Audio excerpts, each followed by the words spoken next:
Hello everyone. तो आज हम लोग पढ़ेंगे advantages and limitations of accounting. So our first topic is advantages of accounting.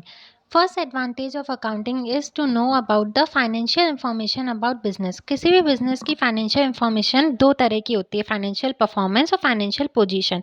Financial performance का मतलब एक साल में एक बिजनेस ने कितना प्रॉफिट या कितना लॉस किया, वो उसकी फाइनेंशियल परफॉर्मेंस होती है।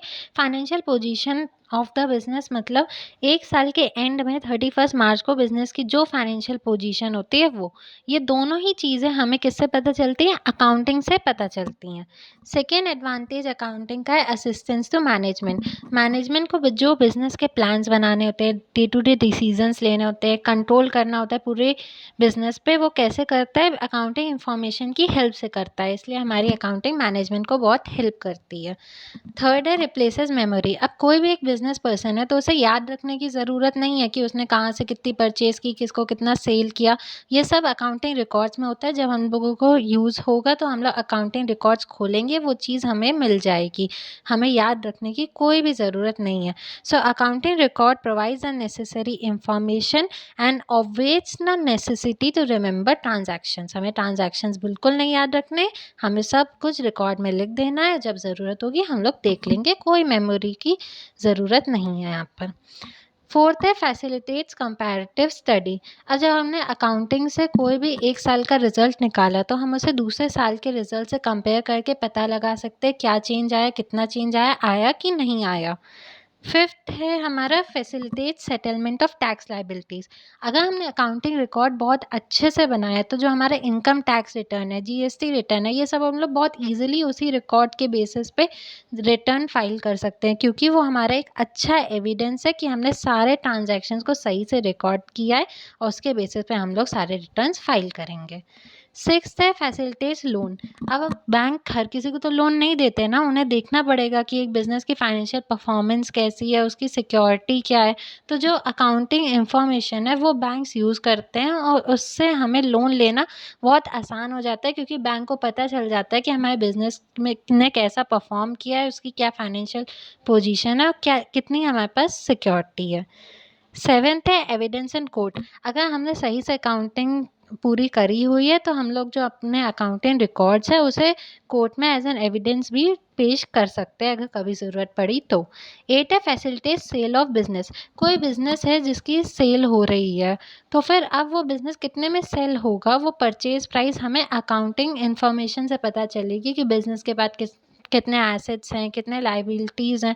उन सब को ध्यान में रखते हुए एक बिजनेस की सेलिंग प्राइस डिटरमाइन होती है। नाइन्थ एडवांटेज ऑफ अकाउंटिंग है assistance in the event of insolvency. Insolvency का मतलब जब कोई बिजनेस या कोई इंसान अपने जितने भी कर्जे हैं उनको चुकाने की हालत में नहीं होता है, उसके एसेट्स हैं, जितनी भी उसकी चीज़ें हैं वो सब उसकी लाइबिलिटीज़ को पे ऑफ नहीं कर सकते, उसे हम लोग इंसॉल्वेंसी कहते हैं। तो जब इंसॉल्वेंसी की प्रोसीडिंग्स होती है तो हमें बहुत से ट्रांजैक्शंस को एक्सप्लेन करना होता है, जिसमें जो सिस्टमैटिक अकाउंटिंग है वो हमें बहुत हेल्प करती है। टेंथ है हेल्पफुल इन पार्टनरशिप अकाउंट्स। अगर 4-5 लोगों ने पार्टनरशिप में कोई बिजनेस किया है तो उसमें कई इवेंट्स होते हैं, कभी कोई आता है, एडमिट होता है, कभी कोई रिटायर होता है, कभी अनफॉर्चुनेटली किसी की डेथ हो जाती है या फिर हमें फर्म क्लोज करनी होती है। इस समय हमारे अकाउंटिंग रिकॉर्ड हमारे बहुत यूज़ आते हैं, क्योंकि सेटलमेंट जो होता है वो अकाउंटिंग इंफॉर्मेशन के बेसिस पर ही होता है। तो यहाँ हम लोगों ने एडवांटेजेस ऑफ अकाउंटिंग कवर कर लिया है। अब हम लोग आते हैं नेक्स्ट टॉपिक के ऊपर, जो है limitations of accounting. First limitation of accounting है कि ये पूरी तरह से फुली एग्जैक्ट नहीं है। जब हम लोग अकाउंटिंग करते हैं तो भले ही हम लोग एविडेंस की बेसिस पे करते हैं, पर हम लोग कुछ एस्टिमेट या अंदाजे लगाते हैं। ज़रूरी नहीं है कि वो अंदाजे सही ही लगें। इसकी वजह से हमारा जो प्रॉफिट या लॉस है वो भी ज़रूरी नहीं एग्जैक्ट वही प्रॉफिट हो या वही लॉस हो। तो accounting is not fully exact. For example जब हम लोग डेप्रिसिएशन पढ़ेंगे तो उसमें हम लोगों को एक एसेट की यूज़फुल लाइफ का अंदाज़ा लगाना होगा कि ये एसेट 10 साल चलेगा। अब क्या पता वो 10 साल चला ही नहीं, 7 ही साल चला, तो यहाँ पे एग्जैक्टनेस तो चली गई ना। Accounting is not fully exact. Second है अनरियलिस्टिक इन्फॉर्मेशन। अब देखो अकाउंट्स में हम लोग जितनी भी जो भी चीज़ ले रहे हैं सेल कर रहे हैं तो जितने में हमने उसे परचेज़ किया उसकी हिस्टोरिकल कॉस्ट उसे ही लिखेंगे और उसे पर ही डेप्रिसिएशन लगाएंगे, उसकी करंट मार्केट वैल्यू से हमें कोई मतलब नहीं होता। इसलिए कभी कभार जो इन्फॉर्मेशन है वो अनरियलिस्टिक हो जाती है। जैसे कि हमने कोई चीज़ 10,000 की ली, क्या पता वो 10,000 की अगले महीने ही नहीं रही, लेकिन हमने तो उसे 10,000 पे नोट करा है ना, तो यहाँ पे हमारी इन्फॉर्मेशन अनरियलिस्टिक हो गई। थर्ड है accounting ignores qualitative elements. Accounting qualitative elements को पूरी तरह से इग्नोर करता है। जैसे कि सारे मनी के रिलेटेड मैटर्स अकाउंटिंग में होते हैं, लेकिन मैनेजमेंट की क्वालिटी हो गई, स्किल्स हो गई, वो सब अकाउंटिंग में नहीं लिखा जा सकता, किसी का हार्डवर्क अकाउंटिंग में नहीं लिखा जा सकता। तो हम लोग क्वालिटेटिव एलिमेंट्स को पूरी तरह से अकाउंटिंग में इग्नोर करते हैं।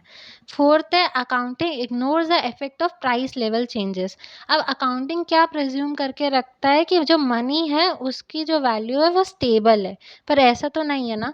आज से 10 साल पहले कोई चीज़ 10 रुपए की आती थी, लेकिन 10 साल बाद ज़रूरी नहीं वो 10 ही रुपए की आ रही हो, क्या पता वो 14 रुपए की आ रही हो। तो इन्फ्लेशन होता है, इकोनॉमी में डिफ्लेशन होता है, मनी की वैल्यू चेंज होती रहती है, लेकिन अकाउंटिंग क्या प्रिज्यूम करता है कि मनी की जो वैल्यू है वो स्टेबल है। हम लोग हर चीज़ को अपनी हिस्टोरिकल कॉस्ट, मतलब जो कॉस्ट हमने पे करी थी उस पे दिखा रहे हैं, क्या पता आज उसकी वैल्यू वो ना हो, लेकिन इसको अकाउंटिंग में नहीं शो करा जा सकता। तो फोर्थ है accounting ignores the effect of price level changes. Fifth है अकाउंटिंग में लीड टू विंडो ड्रेसिंग। अब ये विंडो ड्रेसिंग क्या है? विंडो ड्रेसिंग देखो कुछ लोग क्या करते हैं, अकाउंट्स को अपने हिसाब से मैनिपुलेट करके इंपॉर्टेंट फैक्ट्स फिगर्स को छुपा देते हैं, जिससे जो हमारी फाइनेंशियल स्टेटमेंट्स है, profit and loss account, balance sheet, ये बहुत अच्छी पोजीशन दिखाती है किसी बिजनेस की, जबकि रियलिटी वैसी नहीं होती। मतलब रियलिटी में कोई बिजनेस इतना अच्छा नहीं है, पर हमने अकाउंट्स को ऐसे तोड़ा मरोड़ा कि उसकी जो पोजीशन दिख रही है वो बहुत अच्छी दिख रही है, तो ये विंडो ड्रेसिंग हो गई। अब इस सिचुएशन में क्या होता है, प्रॉफिट और लॉस अकाउंट जो है वो करेक्ट प्रॉफिट या लॉस नहीं बताता है, और जो बैलेंस शीट है वो भी सही पोजीशन एक बिजनेस की नहीं बताती है। तो यहाँ पे लिमिटेशंस ऑफ अकाउंटिंग भी ख़त्म होते हैं। नेक्स्ट लेक्चर में हम लोग पढ़ेंगे role of accounting in business. आज हमने पढ़ा है advantages and limitations of accounting. Next lecture तक के लिए थैंक यू एवरीवन।